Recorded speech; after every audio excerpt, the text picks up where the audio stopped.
சுவிசேஷம் 24ஆம் அதிகாரம் 39, 40, 41 வசனங்களை நான் உங்களுக்காக வாசிக்கிறேன்.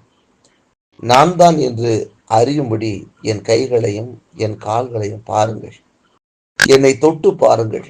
நீங்கள் காண்கிறபடி எனக்கு மாம்சமும் எலும்புகளும் உண்டாயிருக்கிறது போல ஒரு ஆவிக்கு இராதே என்று சொல்லி தம்முடைய கைகளையும் கால்களையும் அவர்களுக்கு காண்பித்தார்.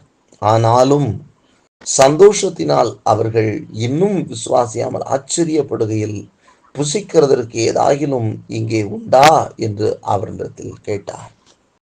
கர்த்தருக்கு மகிமை உண்டாகட்டும்.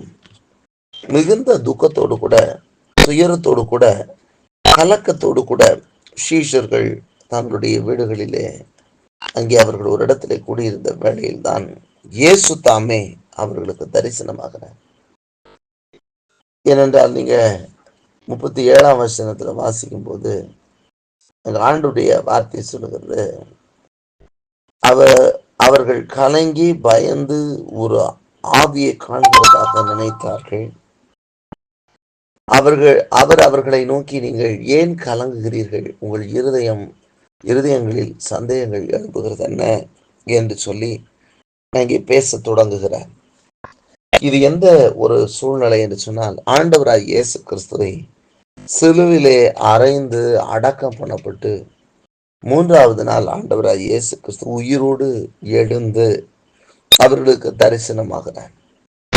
இயேசு கிறிஸ்து ஊழியம் செய்த நாட்கள்ல அவர் சொன்னதெல்லாம் அவங்களுக்கு மறந்து போனது. ஆனால் இப்பொழுதோ இயேசு கிறிஸ்து மரித்தோரிலிருந்து உயிரோடு எழுந்து அவர்களுக்கு தரிசனமாகிறார். அப்படி தரிசனமாகும் போது மகதலேனா மரியாளுக்கு தரிசனமாகிறார், எம்மாவூர் சிஷ்யர்களுக்கு தரிசனம். இதெல்லாம் சொன்னா அவங்க ஆச்சரியப்படுறாங்க. ஆச்சரியப்பட்டு கொண்டிருக்கையிலே அவர்கள் 11 கூட இருக்கிற இடத்திலே ஆண்டவராய் இயேசு கிறிஸ்து பிரத்யட்சமாக அவர்கள் நடுவிலே வருகிறார், வந்து தரிசனமாகிறார்.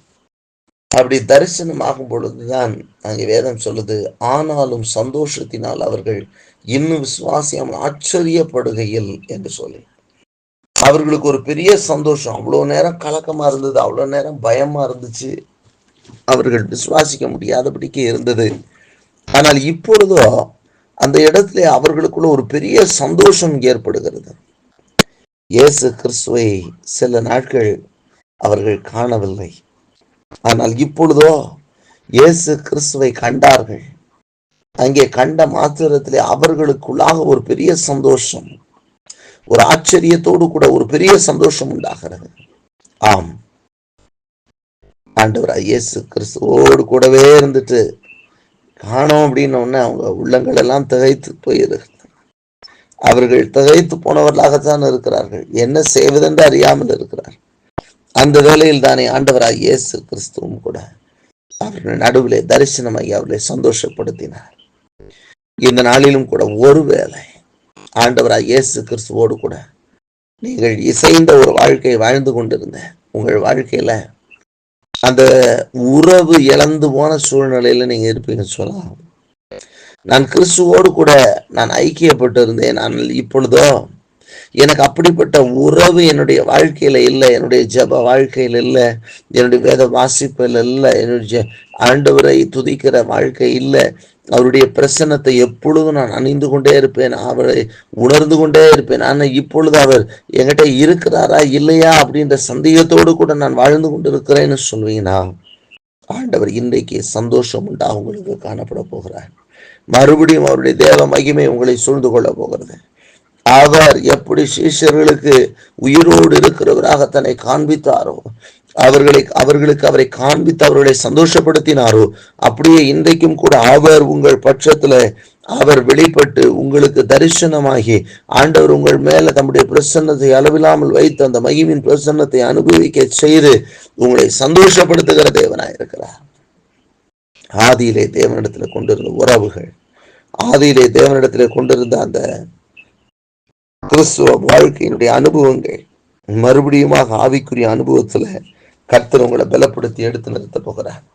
ஒருவேளை ஆண்டவரோடு கூட இடைபடுகிற அனுபவம், ஆண்டவருடைய மெல்லிய சத்தத்தை கேட்கிற அனுபவம், ஆண்டவரை தரிசிக்கிற அனுபவம், தேவ பிரசன்னத்தை எந்த இடத்துல நின்று கண்ணை மூடினாலும் ஒரு உணர்கிற ஒரு அனுபவத்தோடு இருந்த உங்க வாழ்க்கை இன்றைக்கு இழந்து போன சூழ்நிலையில் இருக்கும்னா, இந்த மனமகிழ்ச்சியான நாளிலும் கூட இந்த அதிகாலை வேளையில கர்த்தருடைய வார்த்தை சொல்லுகிறது, எப்படி அப்போஸ்தலர்களுக்கு ஆனாலும் அவர்கள் சந்தோஷத்தினால் என்று சொல்லப்பட்டிருக்கிற வார்த்தையின்படியே உங்க வாழ்க்கையில உங்களுக்கு சந்தோஷம் உண்டாக அவர் காணப்பட போகிறார். மறுபடியும் உங்களுடைய ஸ்பிரிச்சுவல் லைஃப், மறுபடியும் உங்களுடைய ஜெப வாழ்க்கை, மறுபடியுமாக நீங்கள் இப்பொழுதே அவரை தரிசிக்கிற அனுபவங்கள், மெல்லிய சத்தத்தை கேட்கிற அனுபவங்கள், ஆண்டவருடைய வார்த்தையின் மூலமாக இடைவிடுகிற அனுபவங்கள் உங்களுடைய வாழ்க்கையில மறுபடியும் பெருக போகிறது. அவர் உங்களுக்கு சந்தோஷம் உண்டாக காணப்படுவார். அவர் உங்களுக்கு சந்தோஷம் உண்டாக காணப்படுவார். ஆண்டவர் தன்னை மறைத்து கொண்டு இருக்கிறார் என்று சொல்லி நினைத்துக் கொண்டு இருப்பீர்களானால், நான் எங்கு தேடினாலும் அவரை கண்டுபிடிக்க முடியவில்லை, அவர் என்னை வெறுத்து விட்டார், அவர் என்னை விட்டு ஒதுங்கி விட்டார் என்று சொல்லி நீங்க நினைப்பீங்கன்னா, இன்றைக்கு மறுபடியுமாக ஆண்டவர் உங்களை சந்தோஷத்துக்குள் ஆழ்த்தும்படியாக கர்த்தர் தம்முடைய பிரசன்னத்தினாலே அளவில்லாமல் மூடி உங்களை மறைத்து உங்கள் மத்தியில வெளிப்பட்டு அவர் கிரியை செய்ய போகிறார். உங்களுடைய சந்தோஷம் நிறைவாய் இருக்கும்படி அவர் உங்களுக்கு வெளிப்படுவார்.